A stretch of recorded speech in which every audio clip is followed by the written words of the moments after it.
Les années, Annie Ernaux. Le travail, l'effort et la volonté évaluaient les comportements. Le jour des prix, on recevait des livres exaltant l'héroïsme des pionniers de l'aviation, des généraux et des colonisateurs, Mermoz, Leclerc, Delattre de Tassigny, Lyautey. Le courage quotidien n'était pas oublié.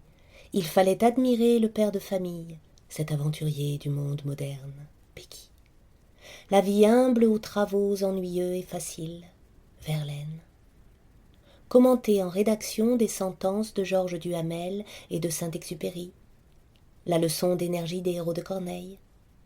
Montrer comment l'amour de la famille conduit à l'amour de la patrie, et que le travail éloigne de nous trois grands maux, l'ennui, le vice et le besoin. Voltaire. On lisait Vaillant et âme vaillante. Pour fortifier la jeunesse dans cet idéal et l'endurcir physiquement, la maintenir à l'écart des pièges de la paresse et des activités débilitantes, la lecture et le cinéma. Préparer des chics types et des filles bien claires et droites.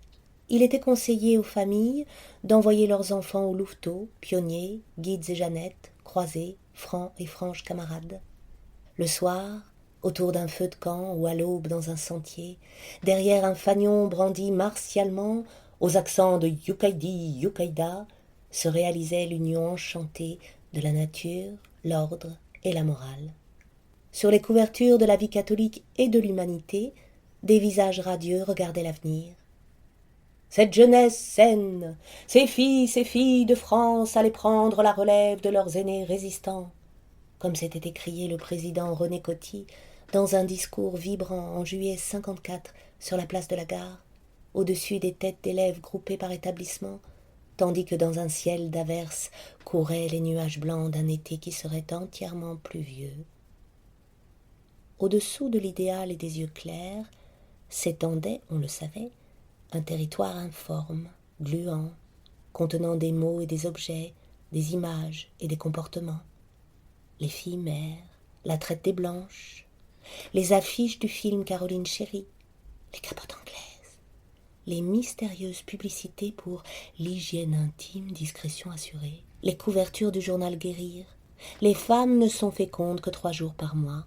Les enfants de l'amour, les attentats à la pudeur, Jeannette Marshall étranglée avec son soutien-gorge dans un bois par Robert Avril, l'adultère, les mots lesbiennes, pédérastes, la volupté, les fautes inavouables à confesse, les fausses couches, les vilaines manières, les livres à l'index, tout ça parce qu'au bois de Chaville, l'union libre à l'infini, une somme de choses innommables que les adultes seuls étaient censés savoir, se ramenant toutes aux organes génitaux et à leur usage.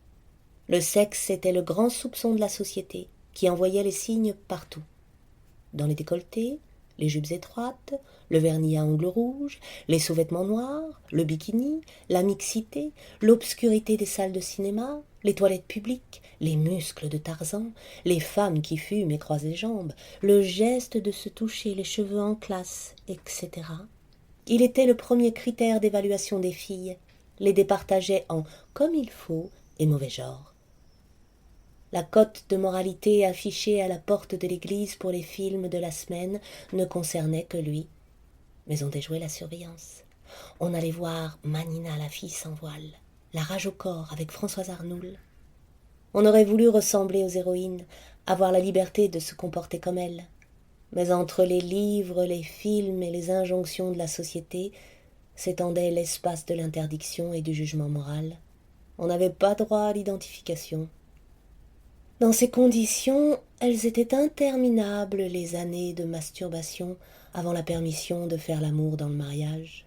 Il fallait vivre avec l'envie de cette jouissance qu'on croyait réservée aux adultes et qui réclamait d'être satisfaite coûte que coûte, en dépit de toutes les tentatives de diversion, les prières, en portant un secret qui rangeait parmi les pervers, les hystériques et les putains. Il était écrit dans le Larousse « Onanisme, ensemble des moyens adoptés pour provoquer artificiellement la jouissance sexuelle. L'onanisme détermine souvent des accidents très graves. Aussi devra-t-on surveiller les enfants à l'approche de la puberté. Les bromures, l'hydrothérapie, la gymnastique, l'exercice, la cure d'altitude, les médications martiales et arsenicales, etc. seront tour à tour employés. Dans le lit ou les WC, on se masturbait sous le regard de la société entière.